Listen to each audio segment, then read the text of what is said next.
Hey tubers, welcome back for another adventure. What you're looking at is a Carter off-road go-kart, a lot like the Hammerhead, or they make many different versions of this thing. And the story on this is I got it from a friend of mine. You guys know you Dizzy, and I'm not sure who he got it from, but it unfortunately caught fire, and you guys could see, like if I show you right there where the fuse box is, right, it's charred up pretty good. When I got the cart from him, the motor was removed already, and the motor also suffered some fire damage. And I've had this floating around for a while, and I've just, you guys could see, I changed out the starter because the starter wouldn't go. Right, I borrowed the starter from this one. You guys could see the intake manifold is charbroiled.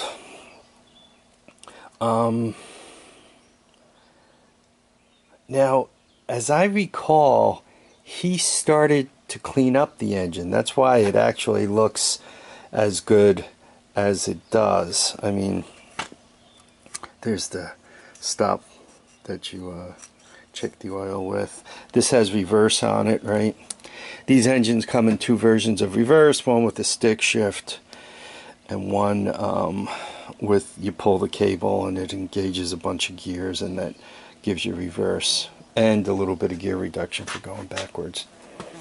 Anyway, my theory is this engine is really fine. It just needs a magneto and the electronic components and all, and then it'll be good. But the place you always start when you're working on one of these is you want to make sure the engine is sound.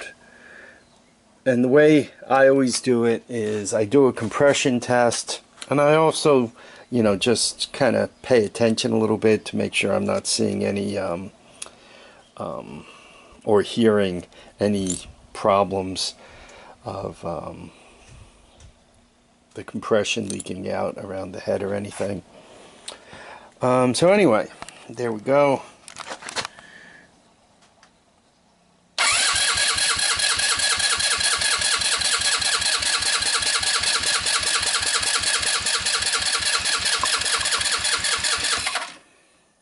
So it's coming in around 150.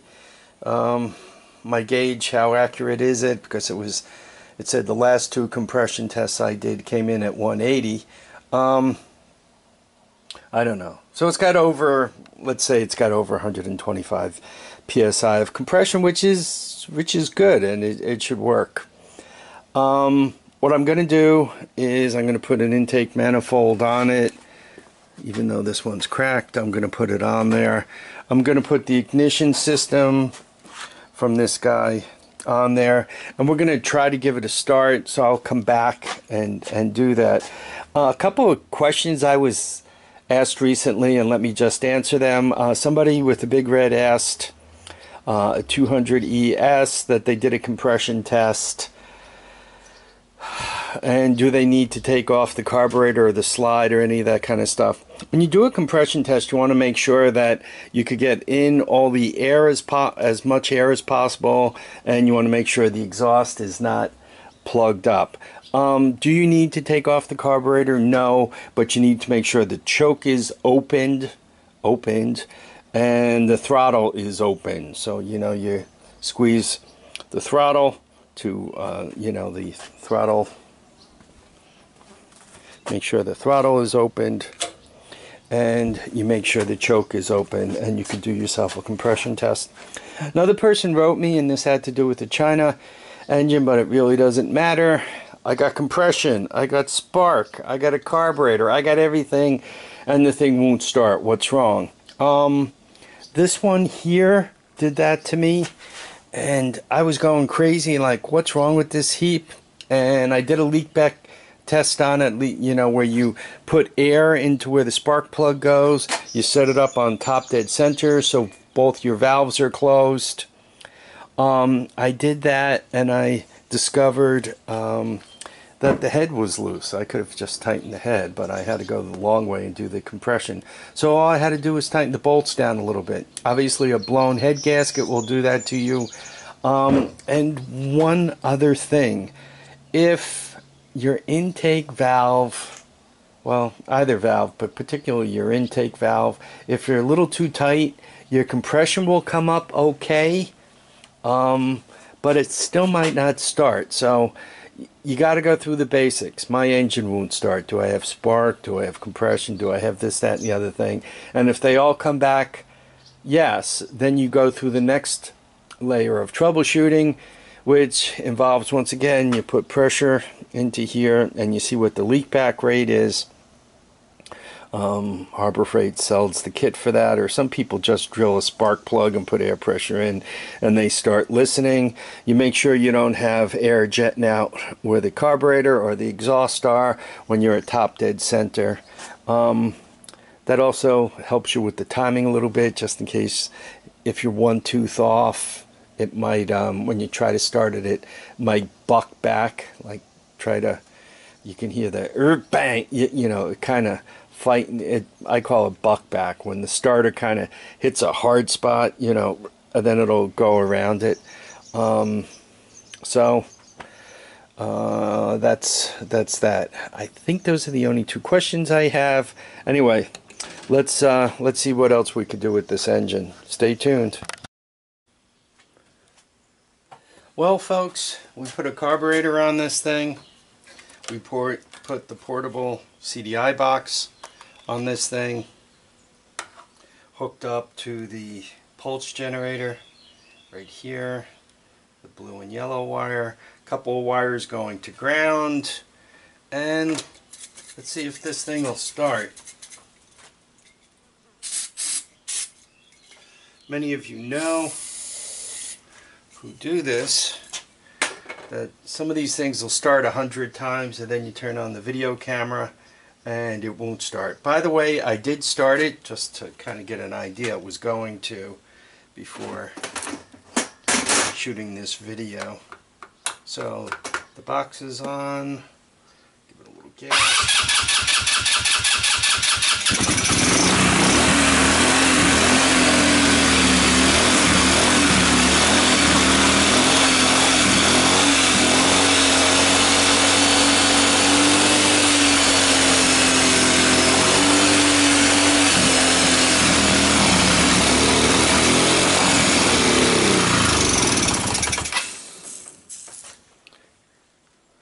Well, I think it smokes. Oh, there's the lever. There you go. So, yeah, she's a smoking. I think, listen. Anyway, I think there's too much oil in it, and from it getting, going through its, harsh treatment, getting burned up and so forth. I think that it might take a little while for everything to settle again. I added some oil to it, though it seemed mostly full. But I'm sure it might take a little while for things to settle down again. Or this might just be a smoking engines. These two may get more combined than I thought. I might end up having to borrow. Looks like the jug is integrated right into the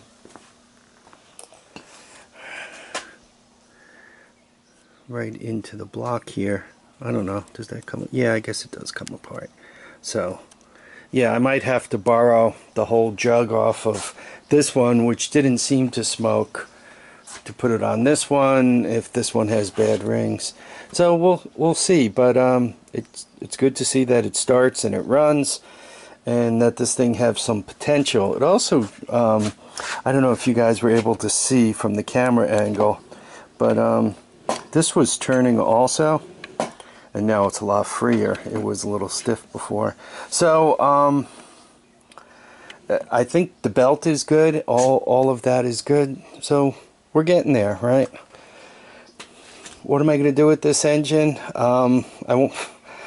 Now that it runs, I could move my thoughts in one direction. Before it ran, and they were going in a different one. Like, am I going to just borrow parts off of it?